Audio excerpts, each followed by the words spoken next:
On this day in history, we remember the remarkable individuals who shaped our world. Welcome to Who Died Today in History, where we honor their legacies. From artists to leaders, their impact lives on. If you find their stories meaningful, like, subscribe, and hit the bell to stay connected. Christopher Lee, the towering English actor whose commanding presence and deep, resonant voice became synonymous with cinematic villainy, died of natural causes on June 7, 2015, at the age of 93. His death marked the passing of not just a prolific performer, but a living bridge to the golden age of cinema and the evolving landscape of modern film. Lee's death, dignified and peaceful, came at a time when the world was increasingly nostalgic for classic Hollywood icons, and it served as a poignant reminder of the inevitable retreat of a generation that shaped popular culture. Lee's legacy was built on roles that defined entire genres: Dracula in the Hammer horror films, Saruman in The Lord of the Rings, and Count Dooku in Star Wars. His career, which spanned nearly 70 years, reflected the 20th century's shifting cultural fears and fantasies, from the Gothic and supernatural to global conflict and political intrigue. A World War II veteran, Lee brought a rare gravity to his roles, having faced real-life danger.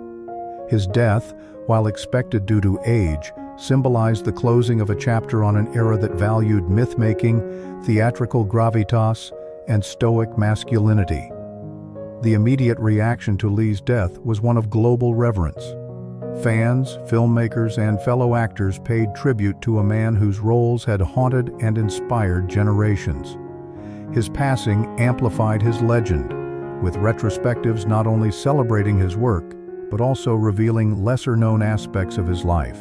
His multilingualism, military service, and passion for heavy metal music late in life. This complexity deepened public appreciation and ensured that Lee would not be remembered merely as a genre actor, but as a man of remarkable depth and distinction. Lee's death invites reflection on how we view mortality and legacy. He played death and darkness on screen with such frequency that his real-life departure felt almost surreal. Yet, it was precisely his engagement with themes of evil, power, and immortality that made his own mortality so resonant. In art, literature, and film, we continue to immortalize figures like Lee because they represent the archetypes we return to in our search for meaning: heroes, villains, mentors, and monsters. Christopher Lee endures not only through his unforgettable characters, but also through the mythic stature he attained, a reminder that even in death, storytellers can become timeless legends. Alan Turing, the brilliant British mathematician and codebreaker, died on June 7, 1954, under tragic and controversial circumstances. Officially ruled a suicide by cyanide poisoning at the age of 41, Turing's death came during a period of immense personal and societal conflict. Though he had saved countless lives during World War II by decrypting Nazi Germany's Enigma code, an achievement considered pivotal to the Allied victory, he was later prosecuted by his own government for homosexuality, then a criminal offense in the United Kingdom. Forced to undergo chemical castration, Turing was humiliated and stripped of his security clearance, a bitter irony for a man who had safeguarded national security. Turing's death reflected the rigid moral conservatism of post-war Britain, a society that revered wartime heroism but could not reconcile that admiration with nonconformity in private life. His suicide was a tragic embodiment of the era's deep injustices, highlighting how genius and service could be overshadowed by prejudice. It exposed the failure of a nation to protect its greatest minds from the consequences of institutional bigotry. The immediate aftermath of Turing's death was, for decades, silence. He remained a largely obscure figure, his wartime contributions classified and his personal life shrouded in scandal. But over time, especially in the late 20th and early 21st centuries, his legacy was dramatically re-evaluated. Declassified documents, biographies, and the 2014 film The Imitation Game helped elevate Turing from forgotten mathematician to cultural icon. In 2009, the British government issued a formal apology, and in 2013, he was posthumously pardoned. In 2021, Turing's image appeared on the UK's 50 pound note, a powerful symbol of national redemption and recognition. Turing's death and eventual commemoration speak to the broader human struggle with mortality, injustice, and memory. His story reminds us that how a society treats its visionaries often defines the legacy it leaves behind. In his life, Turing defied the limitations of machines and logic. In death, he became a symbol of both human potential and human failure. We immortalize figures like Turing not only through statues and currency, but through renewed commitment to the values they represent: curiosity, courage, and compassion. His legacy endures because it forces us to confront uncomfortable truths while celebrating the extraordinary intellect that helped shape the modern world. I put a lot of effort into researching and creating these stories every day. If you enjoy this content, please consider subscribing, liking, and leaving a comment. Your support means a lot. Also, I recently opened channel memberships for those who want to support even more closely.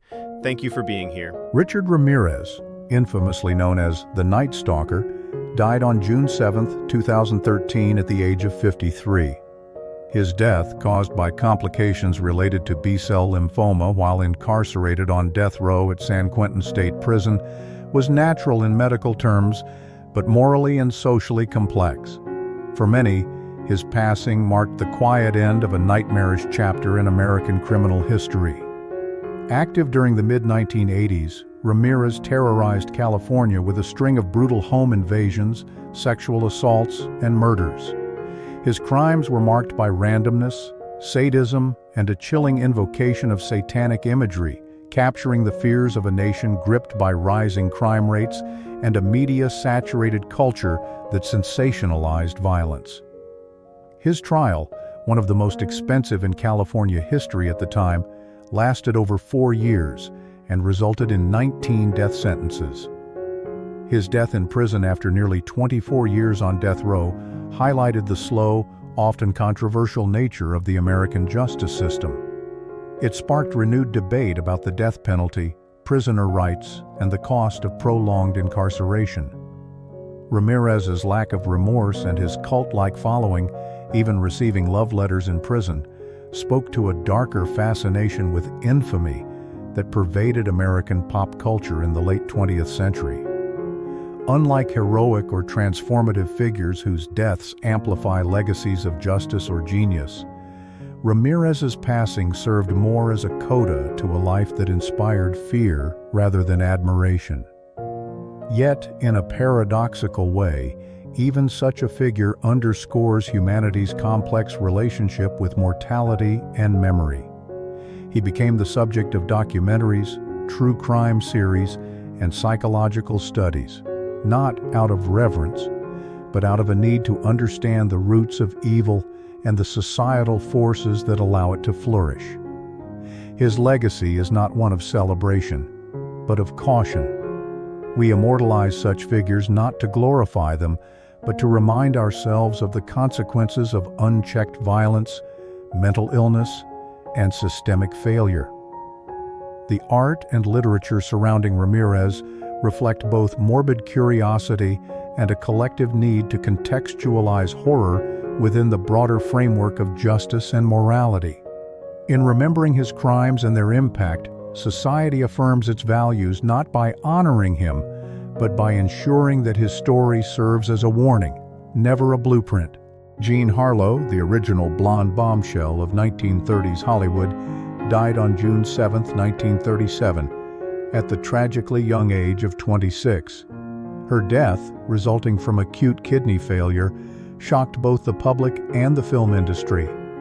At a time when medical science lacked the advancements to treat such conditions effectively, Harlow's declining health went misunderstood until it was too late.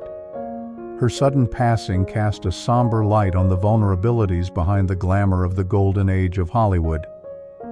Harlow's final days were marked by confusion and concern. While filming Saratoga with Clark Gable, she began to suffer from fatigue, nausea, and bloating, symptoms now understood as signs of kidney failure. At first, her condition was dismissed as the flu or gallbladder trouble, a reflection of the era's limited medical diagnostics and the studio system's reluctance to halt production. When she was finally hospitalized, her organs were already shutting down. She died a few days later in Los Angeles, never regaining consciousness.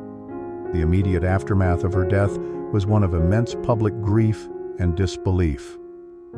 MGM, the studio she helped define, scrambled to complete Saratoga using a stand-in and voice doubles. Her funeral was a media event, with fans and celebrities alike mourning the loss of a star whose on-screen sensuality and off-screen vulnerability captured a generation's imagination. Harlow's untimely death helped solidify her legend. Like other stars who died young, James Dean, Marilyn Monroe, she became an icon frozen in time, youthful, radiant, and tragically unreachable. Her passing underscored the pressures of early fame and the fragile line between image and reality in Hollywood. In an industry built on illusion, Harlow's death shattered the fantasy, exposing the physical and emotional toll that fame could exact on young performers. Over the decades, Jean Harlow has been immortalized through biographies, films, and cultural references. Her life and death have inspired works exploring the burdens of stardom and the fleeting nature of beauty and fame. Her story reminds us that behind the glittering facade of celebrity lies a shared human vulnerability. In remembering Jean Harlow, we reflect on mortality's leveling power and the enduring impulse to preserve youth and beauty through art and memory. Judy Holliday, a luminous talent of mid-20th century American theater and film, died on June 7, 1965, at the age of 43 from breast cancer. Her death was natural but premature, reflecting the era's limited medical understanding and treatment options for cancer. Holliday's passing came at a time when the public was only beginning to confront the realities of such illnesses, often kept private due to stigma and fear, highlighting society's evolving but still tentative relationship with mortality and disease. Holliday's career blossomed in the 1940s and 1950s, a period marked by the Cold War, McCarthyism, and shifting cultural values. Known for her sharp wit, comedic timing, and distinctive voice, she broke through Hollywood's rigid molds for women, earning an Academy Award for Born Yesterday, 1950. Her death came amid a cultural landscape that celebrated glamour, yet often silenced the vulnerabilities behind the starry facade. The immediate consequence of her death was both a loss of a cherished artist and a reflection of the time's limited cancer care. Treatments then were painful and less effective than today, and many artists' lives were cut short by diseases that now can be managed or cured. While Holliday was mourned by the entertainment community and fans, her legacy did not receive the sustained attention that some of her contemporaries enjoyed, partly due to the relatively private nature of her illness and her early death. Her death, however, amplified her legend as a brilliant performer who balanced humor and intelligence, challenging the stereotypes of women in show business. In a way, it underscored the fleeting nature of fame and the human fragility beneath public personas. Holliday's career and death reveal how mid-20th century America grappled with issues of health, privacy, and the pressures faced by women in a rapidly changing society. Today, Judy Holliday is immortalized through her films, theatrical performances, and the memory of her distinctive presence, both on-screen and off. Her story reminds us of the delicate interplay between mortality and memory, and how art preserves the essence of those lost too soon. Through literature, film retrospectives, and ongoing appreciation, Holliday's life continues to inspire reflection on the costs of fame and the enduring human desire to be remembered beyond death. Trevor Goddard, best remembered for his rugged performances and intense screen presence, died unexpectedly on June 7, 2003, at the age of 40. His death was initially thought to be a suicide, but it was later ruled as accidental due to a drug overdose involving a combination of heroin, cocaine, temazepam, and Vicodin. Goddard's untimely passing mirrored the silent epidemic of substance abuse that gripped the entertainment industry in the late 1990s and early 2000s, a period when the mental and emotional toll of fame was still poorly acknowledged and inadequately addressed. Best known for his role as Kano in Mortal Kombat, 1995, and as Commander Brumby in the television series Jag, Goddard brought a raw intensity to the screen that resonated with fans. Off-screen, however, his struggles with addiction and the pressures of maintaining a Hollywood career reflected a darker undercurrent of the era's celebrity culture, one where public image often masked deep personal pain. The immediate consequence of Goddard's death was a wave of sorrow among fans and colleagues, particularly as it came just as he seemed poised for broader success. He had recently completed filming for Pirates of the Caribbean, The Curse of the Black Pearl, which was released posthumously and became a global hit.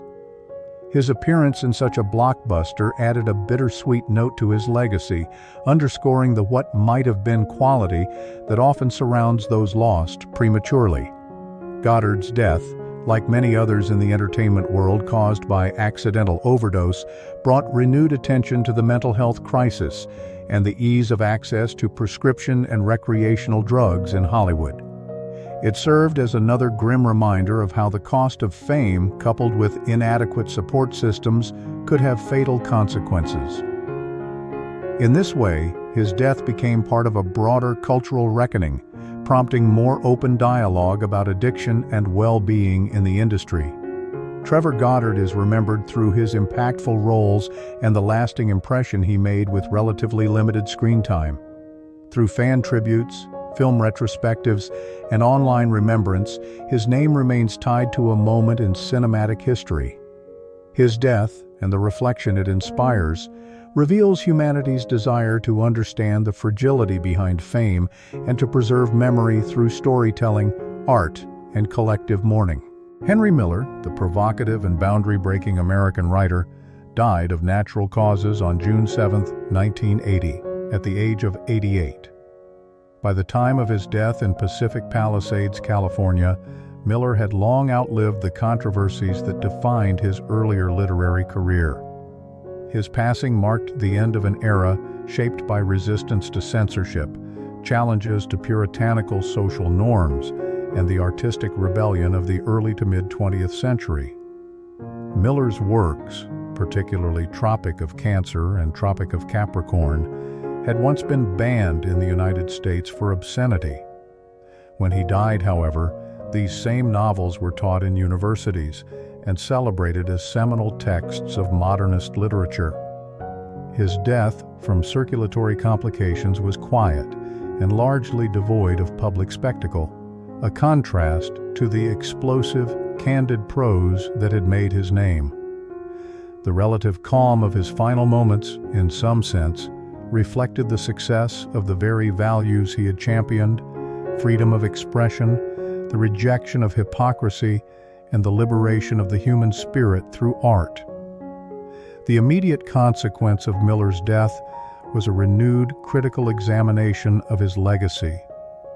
Writers and scholars re-evaluated his contributions beyond the controversy, recognizing his stylistic innovation and philosophical depth.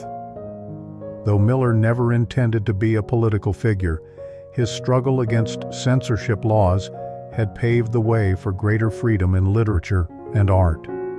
His death closed the chapter on a literary warrior who had fought not with institutions, but with words that demanded uncomfortable honesty.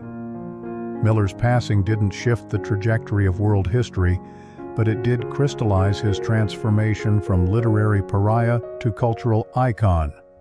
His works, once read in secrecy, now occupy shelves alongside the classics he admired.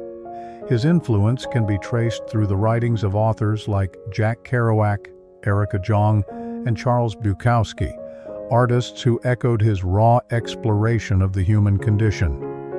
In death, Miller became part of a broader narrative about how societies evolve in their relationship with art, morality, and truth. We commemorate him not through statues or public holidays, but through continued readership, academic discourse, and the very act of writing boldly and without restraint.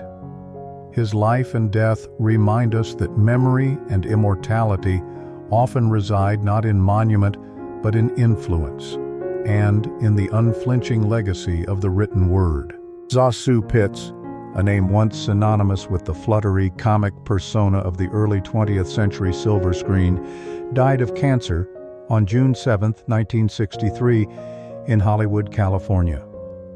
Her death was a quiet exit from a life that had once lit up silent films and talking pictures alike. While not violent or dramatic, her passing reflected the fading glow of Hollywood's golden age, a period in which the studio system reigned, and character actresses like Pitts added crucial texture and humor to film narratives.